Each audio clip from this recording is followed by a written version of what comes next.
Hello my dear students, आज हम लोग इस लेक्चर में वेक्टर को कंटिन्यूअस करेंगे। ओके, जैसा कि लेक्चर 1 में हम लोगों ने वेक्टर का इंट्रोडक्शन हमने देखा था, बताया था आपको, जिसमें टाइप्स ऑफ वेक्टर पर हम लोगों ने चर्चा किया था और आज हम लोग उसके आगे चर्चा करेंगे। ओके, तो आप लोग बोर्ड पर ध्यान देंगे। यूनिट वेक्टर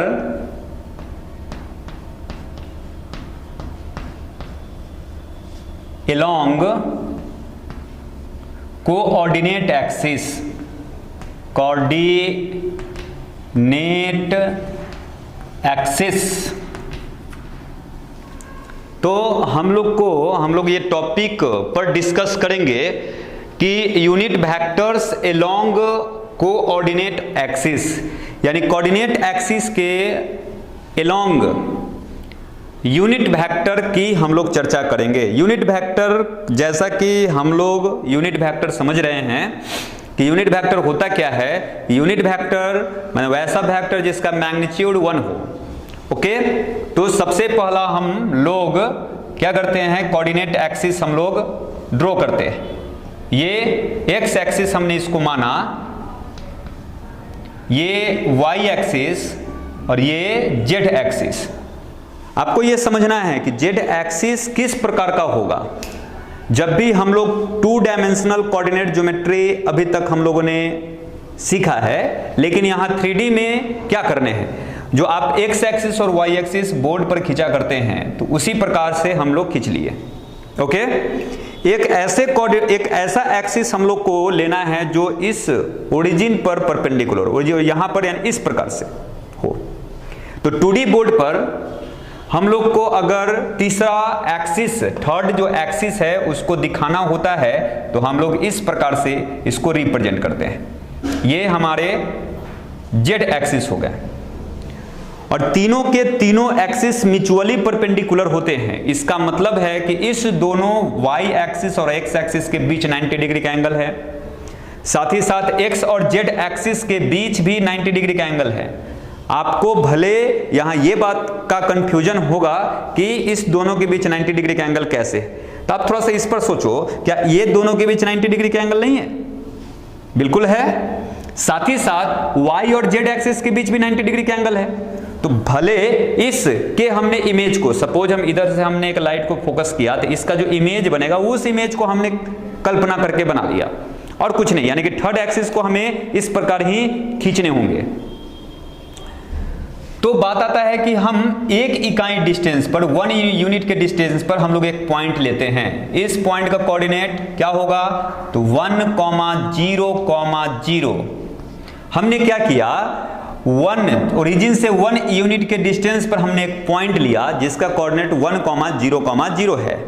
ओके, फिर हमने y एक्सिस पर एक पॉइंट लिया। इस पॉइंट को अगर हम लोग a मान ले, इस पॉइंट को अगर b मान ले, तो इस b का कोऑर्डिनेट हम लोग, जैसा कि हम लोगों ने 11th में कोऑर्डिनेट सिस्टम या कोऑर्डिनेट ज्योमेट्री में इस बात को हम लोगों ने पढ़ा था, या हम लोगों ने 3D में पढ़ा है इस सारे चीजों को, तो इसलिए यहां पर आपको किसी भी प्रकार का दिक्कत नहीं होगा। तो यहां 0, 1, 0 इस पॉइंट का कोऑर्डिनेट होगा। ओके, और साथ ही साथ इस पॉइंट का जो कोऑर्डिनेट होगा, जो ओरिजिन से जेड एक्सिस पर 1 यूनिट डिस्टेंस पर है, इस पॉइंट को हमने सी माना, 0, 0, 1। तो यहां unit vector along coordinate axis. तो बात थोड़ा यहां पर हमें समझना है कि कहीं ना कहीं वेक्टर हम लोग पढ़ रहे हैं, तो वहां डायरेक्शन तो होगा ही होगा। तो 1 यूनिट अगर हम एक्स एक्सिस के डायरेक्शन में एक इकाई की दूरी तय करते हैं, तो हम लोग लिखते हैं इस को इस प्रकार से भी रिप्रेजेंट कर सकते हैं, आई कैप। आई कैप क्या चीज रिप्रेजेंट करता है, तो कोऑर्डिनेट एक्सिस में एक्स एक्सिस के अलोंग एक इकाई चली गई दूरी को।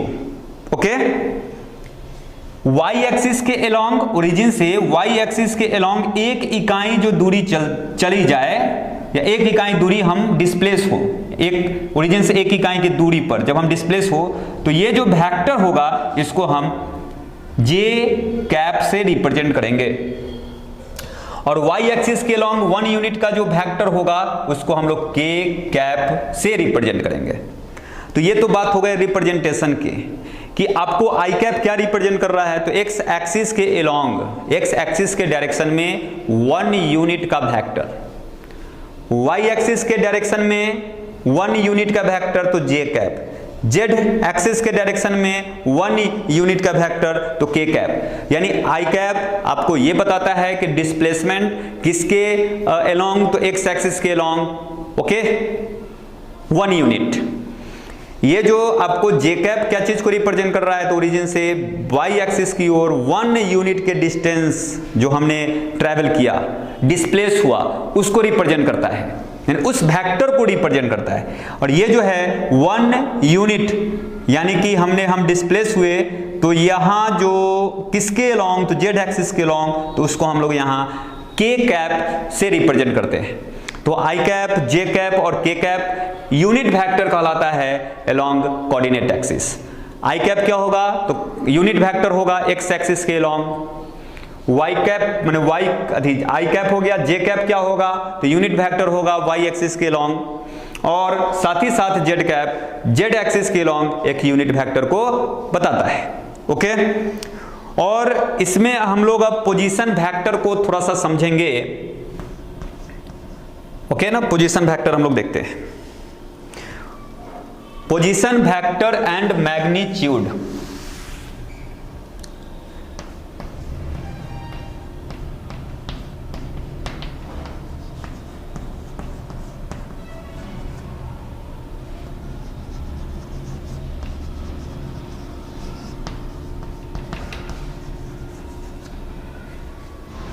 तो यहां हम लोग position vector and magnitude in 2D यानी 2 डायमेंशनल फिगर में हम लोग पोजीशन वेक्टर के बारे में हम लोग चर्चा करेंगे। तो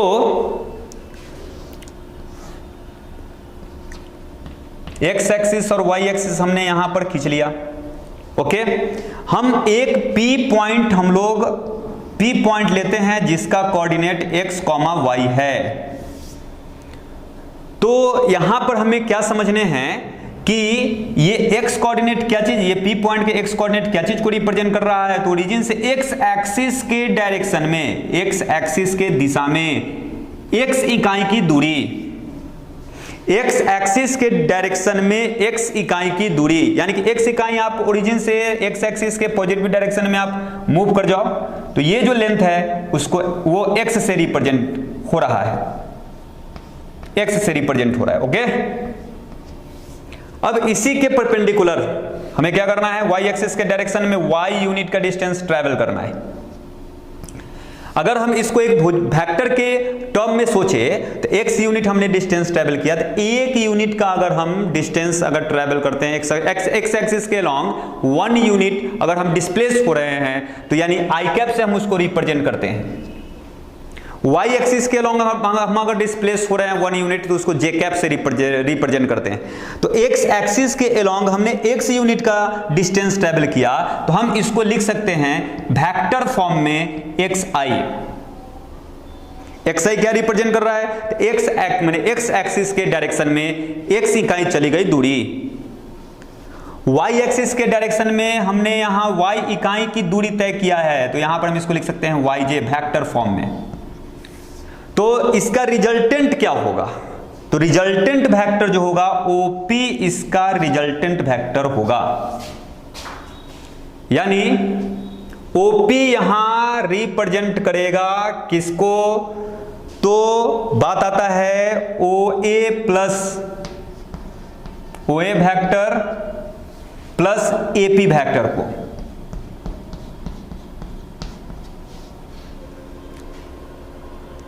ठीक है, OA vector plus AP vector को रिप्रेजेंट करता है। और जैसा कि हमने यहां देखा है कि OA वेक्टर का मतलब XI cap plus AP vector का मतलब YJ cap plus YJ cap. ये रिजल्टेंट वेक्टर हो गया, ओपी एक रिजल्टेंट वेक्टर हो गया। और इसी देखो एक बात हमें से याद रखना है, किसी पॉइंट को अगर हम ओरिजिन से मिला रहे हैं तो ये जो वेक्टर ओपी है इसी वेक्टर को हम बोलेंगे पोजीशन वेक्टर, इसी को हम लोग बोलेंगे पोजीशन वेक्टर। ओके, तो ये हमारा पोजीशन वेक्टर हो गया वेक्टर 2D में। और इसकी मैग्नीट्यूड की बात करेंगे तो मैग्नीट्यूड क्या होगा, मैग्नीट्यूड क्या होगा उसको हम लोग देखेंगे। तो इसके मैग्नीट्यूड को अगर हम R से रिप्रेजेंट अगर करें, R से अगर रिप्रेजेंट करें या R हम इसके मैग्नीट्यूड, या तो ये ओपी वेक्टर को हम R वेक्टर से रिप्रेजेंट कर रहे हैं तो हम यहां ये भी लिख सकते हैं ओपी वेक्टर को यहां R vector equals to this. जैसा कि यहां ये जो ट्रायंगल एक बन रहा है ये एक आपको राइट एंगल ट्रायंगल रिप्रेजेंट मैंने दिख रहा है, तो कहीं ना कहीं ये ओपी वेक्टर का लेंथ निकालना है तो ओपी का लेंथ कैसे निकलेगा, ओपी वेक्टर का लेंथ तो रूट ओवर इसका स्क्वायर यानी ओए वेक्टर का स्क्वायर प्लस एपी का स्क्वायर। तो बात आता है कि O से A तक का लेंथ तो x है तो यानी x का स्क्वायर प्लस y का स्क्वायर।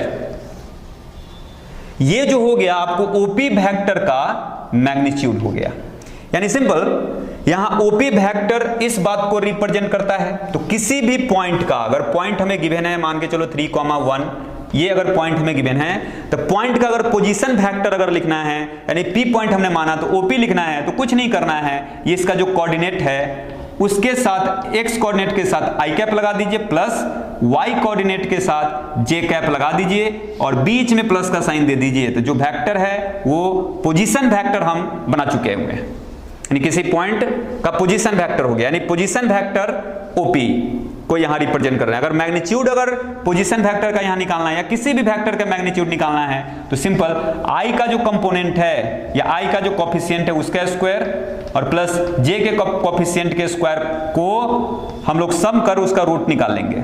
तो 3 का स्क्वायर 9 और 1 का स्क्वायर 1 यानी रूट अंडर 10। ये जो हो गया यहां जो ओपी वेक्टर है उसका मैग्नीट्यूड, यानी ओपी किसी भी वेक्टर का मैग्नीट्यूड आपको निकालना है तो रूट अंडर क्या हो जाएगा i के कंपोनेंट का स्क्वायर प्लस j के कंपोनेंट का स्क्वायर, अगर k एक टर्म और हो तो k के कंपोनेंट के स्क्वायर। तो बात यहां हम लोग करते हैं कि ये पोजीशन वेक्टर का और उसके मैग्नीट्यूड का इन 2D।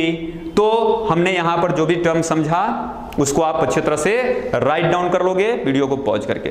तो वीडियो को आप अच्छे तरह से समझेंगे ताकि आपको क्वेश्चन बनाने में किसी भी प्रकार का प्रॉब्लम क्रिएट ना हो। ओके, फिर हम लोग आगे देखते हैं। तो हम लोग यहां position vector and magnitude in 3D, यानी कि अब हम लोग 3D में ठीक है पोजीशन वेक्टर और उसके मैग्नीट्यूड को देखेंगे। तो सबसे पहला हम लोग काम करते हैं कोऑर्डिनेट एक्सिस हम लोग खींच लेते हैं। इसको आपको एज्यूम करने होंगे बच्चों, इसको एज्यूम बिना किए हुए काम नहीं चलेगा, क्योंकि 2D तक तो हम लोग अपने आई से जो देखते हैं वो 2D तक तो हम लोग अच्छे तरह से समझ पाते हैं, लेकिन 3D को आपको समझने होंगे, सोचने होंगे उस पर कि क्या हो रहा है, एज्यूम करने होंगे। तो हम लोग इसको x एक्सिस लेते हैं, इसको y एक्सिस और इसको z एक्सिस। देखिए किसी को इसको x लेने के बाद इसमें या तो किसी को भी x, किसी को भी y और किसी को भी z माना जा सकता है। ऐसा कोई आवश्यक नहीं है कि हम लोग इसी को x मानते हैं तो मानते चले आते हैं, ऐसी कोई बातें नहीं है। तो चलिए हम लोग यहां पर एक क्यूब या क्यूबाइड कहिए, क्यूबाइड लेते हैं और उस पर हम लोग क्या पोजीशन वेक्टर उस कंडीशन में हम लोग फाइंड करेंगे।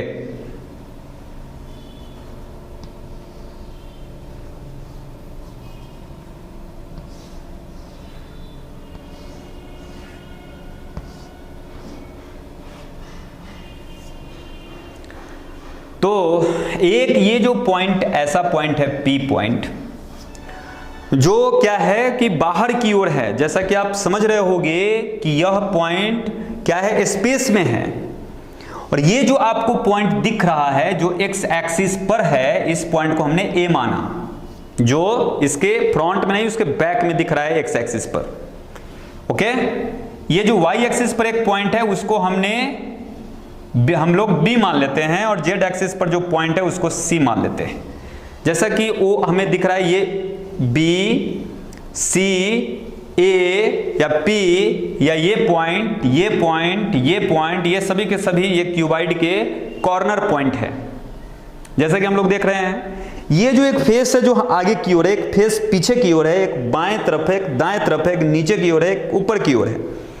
तो क्यूब या क्यूबाइड में कुल 6 सरफेस होते हैं। तो इस O से हम इस P को मिला देते हैं और यही हमारा पोजीशन वेक्टर होगा। इस पॉइंट को हम x, y, z लिखते हैं। x, y, z हमने मान लिया। तो बात आता है कि सबसे पहला तो हम लोग यहां पर क्या करेंगे कि हमने यहां पर OA एक वेक्टर लिया। तो OA वेक्टर मतलब x एक्सिस के अलोंग हमें कितना डिस्टेंस ट्रेवल करने हैं, तो x, तो हम इसको OA वेक्टर को लिखेंगे xi से रिप्रेजेंट करेंगे। तो जैसा कि आपको ये बात समझ में आ रहा होगा कि xi से हमने रिप्रेजेंट क्यों किया, यहाँ i क्या चीज को रिप्रेजेंट कर रहा है, तो x एक्सिस के अलोंग एक वेक्टर को रिप्रेजेंट करता है। और अब यहां से बात आता है कि y एक्सिस के अलोंग हमें डिस्टेंस ट्रेवल करने हैं। तो y एक्सिस के अलोंग कितने डिस्टेंस ट्रेवल करने हैं, तो y, तो इसको हम लोग क्या लिखेंगे, yj। ओके, तो अब हम लोग इस पॉइंट पर हम लोग पहुंच गए हैं। इसको हम लोग d मान लेते हैं। जिस पॉइंट की आवश्यकता पड़ेगी फिर उस सबको हम लोग उस सब पर काम करेंगे। ठीक है, जैसा कि हम लोग देख रहे हैं कि ये जो एक आपको जो स्क्वायर दिख रहा है, ये जो पीछे वाला सरफेस है, अगर हम उसको अलग बना ले, अलग हम उसको अगर कंस्ट्रक्ट करें, तो ये O है, ये A पॉइंट है, ये जो हमारा D पॉइंट है, और ये जो एक पॉइंट है वो B पॉइंट है। ओके, तो बात आता है कि हमें ये OA वेक्टर पता है और AD वेक्टर पता है, तो इसका रिजल्टेंट वेक्टर होगा क्या। तो बात आता है कि इनिशियल पॉइंट को हम अगर टर्मिनल पॉइंट से मिला दे तो जो वेक्टर होगा वो वेक्टर इसका क्या होगा, रिजल्टेंट वेक्टर होगा। तो हम लोग यहां पर क्या लिखेंगे कि OD vector equals to vector OD equals to, यानी ये OD वेक्टर बराबर OA वेक्टर जोड़ AD vector, OA vector plus AD vector, ये बात होगा। ठीक है, अब हम लोग आगे देखते हैं। अब क्या है, तो अगर हम लोग OA के प्लेस पर क्या पुट कर सकते हैं, तो OA बराबर xi, हमने यहां लिख लिया xi। AD के जगह पर क्या लिखोगे, तो AD की जगह पर yj, हमने लिख लिया है yj। तो हमारा ये OD एक रिजल्टेंट वेक्टर यहां पर मिला, लेकिन हम लोग को यहां OP फाइंड करना है। हम लोग को यहां OP फाइंड करना है, यहां हम लोग को OP फाइंड करना है। तो मेरे प्यारे बच्चों, आप अगर थोड़ा भी यहां पर अगर समझते हो तो बात आता है कि P जो एक ऐसा पॉइंट है जो इस कुछ पोजीशन पर है। अगर हम यहां समझे बात, तो एक P जो पॉइंट है जो इस पोजीशन पर है, यानी कि D पर से अगर हम एक परपेंडिकुलर एक्सिस को सोचे तो कुछ इस प्रकार से P पॉइंट है, यानी ये जो चौक है वो आपको P पॉइंट। तो बात आता है कि ये एक DP एक वेक्टर हुआ, तो ये किस के डायरेक्शन में, तो Z एक्सिस के डायरेक्शन में DP एक वेक्टर, ये जो एक DP एक वेक्टर आपको दिख रहा है Z एक्सिस के डायरेक्शन में है। तो यहां पर हम एक DP वेक्टर लिखेंगे, DP वेक्टर।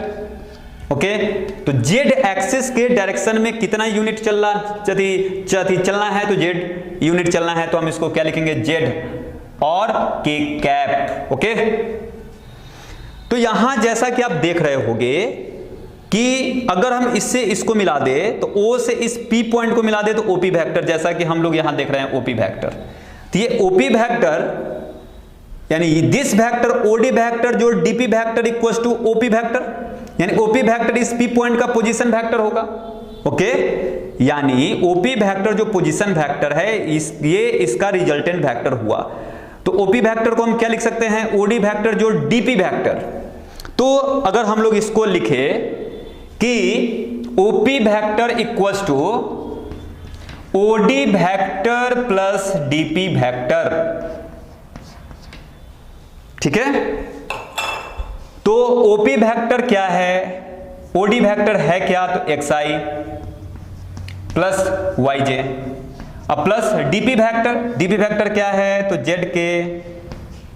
ये हमारा जो है ओपी यानी रिजल्टेंट वेक्टर हो गया, यानी पी। ओपी क्या चीज को रिप्रेजेंट करता है, तो पोजीशन वेक्टर को।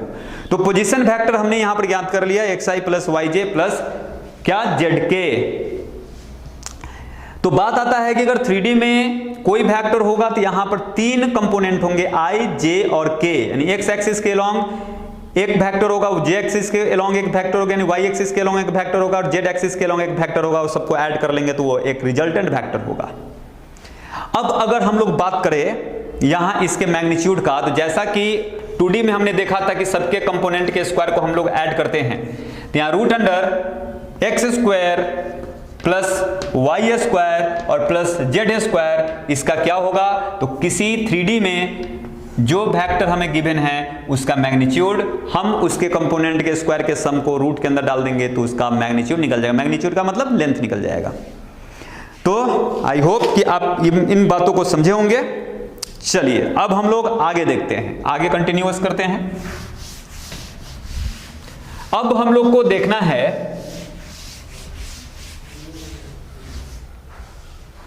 Addition of vector.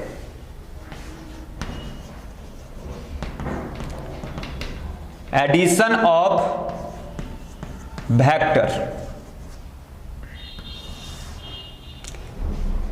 मतलब क्या है, वेक्टर को हम लोग जनरलाइज जिस तरह से ऐड करते हैं उस तरह से यहां नहीं किया जाता है, और यहां ऐड करने का इसका रूल है। ओके, तो जैसा कि हमने एक वेक्टर लिया जिसका इनिशियल पॉइंट A है और टर्मिनल पॉइंट B है, ठीक है। दूसरा वेक्टर हमने एक लिया जिसका इनिशियल पॉइंट B और टर्मिनल पॉइंट C है। तो बात आता है कि इसका रिजल्टेंट वेक्टर AC होगा, इसका जो रिजल्टेंट वेक्टर होगा AC होगा, और AC वेक्टर क्या होगा, तो AB vector plus BC vector के इक्वल होगा, और इसी को हम लोग बोलते हैं triangle law. This is known as triangle law of vector addition. इसी को हम लोग बोलते हैं वेक्टर में ट्रायंगल लॉ, किसी वेक्टर एडिशन का ट्रायंगल लॉ बोलते हैं, ये ट्रायंगल लॉ हो गया। माने this is known as the triangle law of vector addition. Okay, triangle law क्या होता है, तो रिजल्टेंट वेक्टर क्या बताता है, तो उसके जो रिमेनिंग 2 साइड है उसके सम के बराबर होता है। यानी कि कहने का क्या मतलब है कि यहां पर इस डायरेक्शन में एक वेक्टर है प्लस इसके आगे इस डायरेक्शन में एक वेक्टर है, तो इस दोनों वेक्टर का रिजल्टेंट वेक्टर इस इनिशियल पॉइंट से इसके टर्मिनल पॉइंट को मिलाने से जो वेक्टर बनेगा वह वेक्टर इसका रिजल्टेंट वेक्टर होगा, और इसी को हम लोग बोलते हैं ट्रायंगल लॉ। अगर हम ए वेक्टर लिया, कोई बी वेक्टर हम इस प्रकार से ले लिए, तो बात आता है कि अगर हमको ट्रायंगल लॉ अगर अप्लाई करने हैं तो सबसे पहला हमें क्या करने हैं कि इसका जो टर्मिनल पॉइंट है उस पॉइंट पर इसके इनिशियल पॉइंट को पहुंचाना है। तो एक बात आपको ध्यान रखना है कि किसी भी वेक्टर को हम पैरेलली हम डिस्प्लेस कर सकते हैं। एक बात ध्यान देना, पैरेलली मैं बोल रहा हूं, इसको नीचे की ओर ऊपर पैरेलली हम आगे पीछे इसको कर सकते हैं। हाँ, एंगल बिना चेंज किए हुए, एंगल किसी प्रकार का यहां पर एंगल में चेंजिंग नहीं आना चाहिए। एंगल चेंज हो जाएगा मतलब वेक्टर चेंज हो जाएगा। तो अगर हम इसको पैरेलली अगर हम इसको डिस्प्लेस करें तो हम यहां पर जाएंगे और इसको फिर बैक ले आएंगे तो इस पर आ जाएगा वेक्टर। तो अगर हम ये फर्स्ट फिगर है, अगर हम इसका सेकेंड अगर फिगर बनाएं तो क्या होगा उसको समझते हैं। ये हमारा वेक्टर ए है, इसका ये आपको टर्मिनल पॉइंट है, ये इनिशियल पॉइंट है, इस टर्मिनल पॉइंट पर इसको हमको डिस्प्लेस करना है। ओके, तो ये जो आपको बी वेक्टर दिख रहा है वो हमने डिस्प्लेस कर दिया, और इसके इनिशियल और इसके टर्मिनल पॉइंट को हम मिला देंगे तो जो वेक्टर बनेगा वो इसका रिजल्टेंट वेक्टर होगा। ओके, और यही इसका एडिशन कहलाएगा, addition of vector. This is the addition of vector. इसको हम लिख सकते हैं vector A plus vector B. Okay, इसको हम लोग क्या लिख सकते हैं, तो vector A plus vector B, ये this is the resultant vector, this is resultant vector. Okay, अगर हमें ऐसा पता है कि अगर हम किसी वेक्टर को अगर माइनस साइन के साथ अगर हम, या इसका अपोजिट वेक्टर अगर हम ले, तो इसका यानी कि 180 डिग्री पर यह जो है मुड़ जाएगा और उसका डायरेक्शन अपोजिट में हो जाएगा। तो अगर यह बी वेक्टर है और ये वेक्टर ए है, तो ये वेक्टर माइनस बी वेक्टर होगा। तो इस केस में हमारा जो रिजल्टेंट वेक्टर होगा vector A minus vector B होगा। अब यहां हम लिख सकते हैं vector A plus minus vector B, means vector A minus vector B. ये क्या चीज को रिप्रेजेंट करता है, तो vector A plus vector B. यानी ट्रायंगल लॉ से हम दो वेक्टर को ऐड कैसे करें और कैसे हम लोग सब्सट्रैक्ट कर रहे हैं, इसको हम लोग देख पा रहे हैं। इसी को एडिशन ऑफ वेक्टर कहते हैं, और यह एडिशन ऑफ वेक्टर क्या कहलाता है, तो ट्रायंगल लॉ। ओके, अब यहां बात आता है, कुछ प्रॉपर्टी है वेक्टर एडिशन का, उसको हमें समझना है। वेक्टर एडिशन जो है कम्यूटेटिव लॉ को फॉलो करता है। मींस क्या होगा वो मैं समझाता हूं आपको, कि vector A plus vector B का जो वैल्यू होगा वो vector B plus vector A के इक्वल होगा। ये कम्यूटेटिव लॉ हुआ, यानी जिसको क्रम विनिमय नियम बोलते हैं, उसको फॉलो करता है।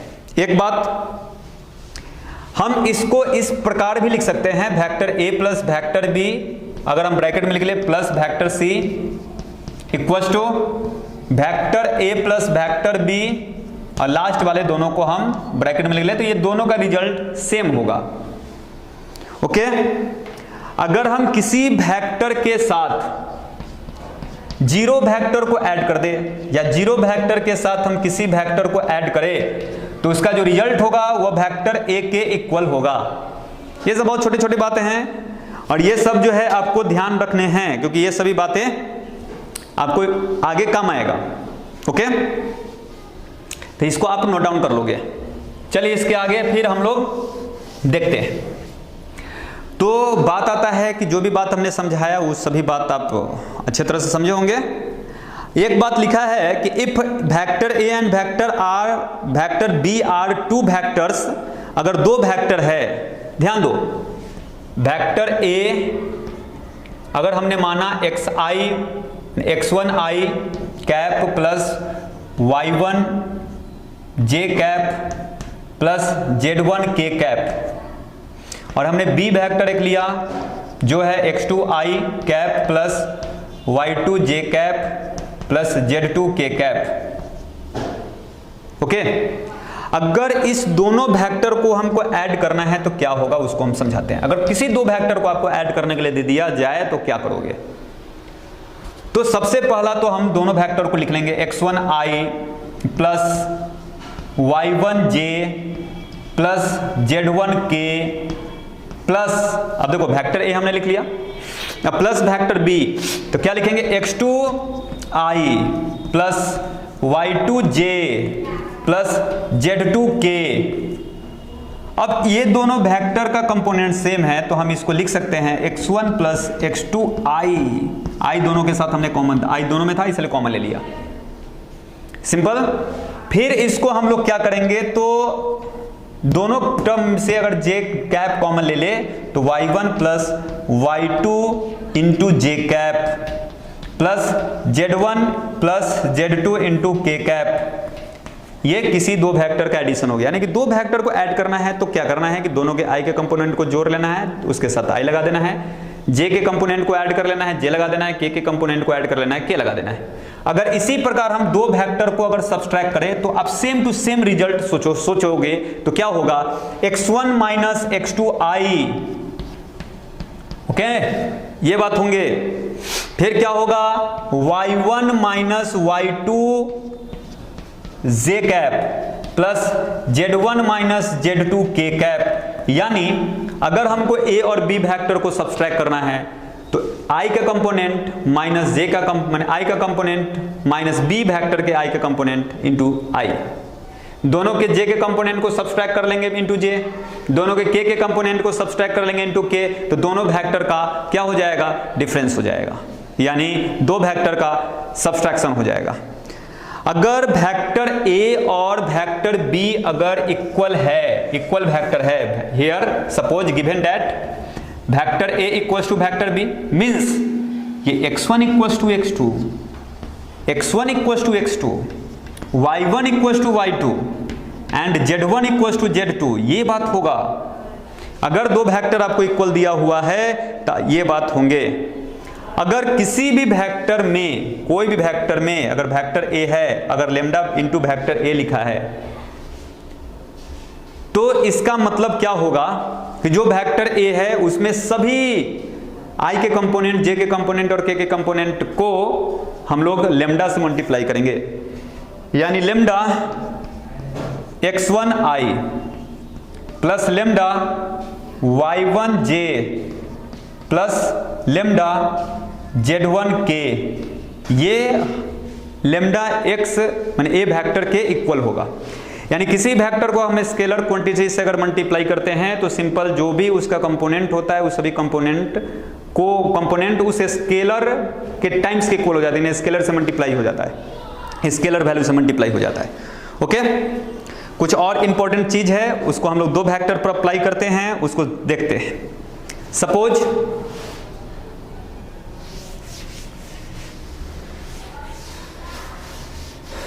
अगर ऐसा दिया हो कि k into vector a plus अगर इसमें m इंटू वेक्टर a दिया है तो हम इसको लिख सकते हैं। यहां पर क्या है कि वेक्टर a को कोई स्केलर वैल्यू k है उससे मल्टीप्लाई कर रहे हैं, यहां कोई वेक्टर a है, मतलब वेक्टर वही a है, उसको हम m से मल्टीप्लाई कर रहे हैं, तो दोनों का सम फाइंड करना है। तो हम इसको इस प्रकार से एक्सप्रेस कर सकते हैं, k plus m into vector a से एक्सप्रेस कर सकते हैं। मतलब दोनों के जिस भी स्केलर वैल्यू से हमने मल्टीप्लाई किया a वेक्टर में, दोनों को ऐड कर लो और इंटू वेक्टर, ये लिखेंगे, लिखा जा सकता है। अगर इस प्रकार से अगर लिखा है k into m vector a, तो हम इसको लिख सकते हैं m k vector a, same result देगा। अब इसी प्रकार अगर यहां एक बात है कि वेक्टर a और वेक्टर b गिवन है और दोनों के दोनों वेक्टर अगर क्या है, दोनों के दोनों वेक्टर कॉलिनियर है, यानी कॉलिनियर वेक्टर है, वेक्टर a और वेक्टर b अगर कॉलिनियर है तो कुछ ये रिलेशन होंगे, vector a equals to lambda into vector b के इक्वल होगा। अगर हम इसको यहां अगर हम लोग फाइंड करें तो क्या लिख सकते हैं, तो x1i plus y1j plus z1k cap equals to lambda into b vector means x2i plus y2j plus z2k। अब हम अगर लेमडा से मल्टीप्लाई करें तो जैसा कि हमने बताया था कि किसी स्केलर वैल्यू से मल्टीप्लाई करेंगे तो सभी के कंपोनेंट में मल्टीप्लाई हो जाएंगे, लेमडा से इसमें मल्टीप्लाई हो जाएगा, लेमडा से इसमें मल्टीप्लाई हो जाएगा। तो यहाँ पर जैसा कि हम लोग देख रहे हैं कि यहाँ दो वेक्टर इक्वल है, तो दो वेक्टर इक्वल होने का मतलब हो गया कि उसका कंपोनेंट इक्वल होगा। तो मतलब कि लेफ्ट हैंड साइड जो वेक्टर है तो i का कंपोनेंट मतलब x1 इक्वल टू क्या होगा, लेमडा x2। अगर हम यहां से लेमडा फाइंड करेंगे तो x1 बाई x2 होगा।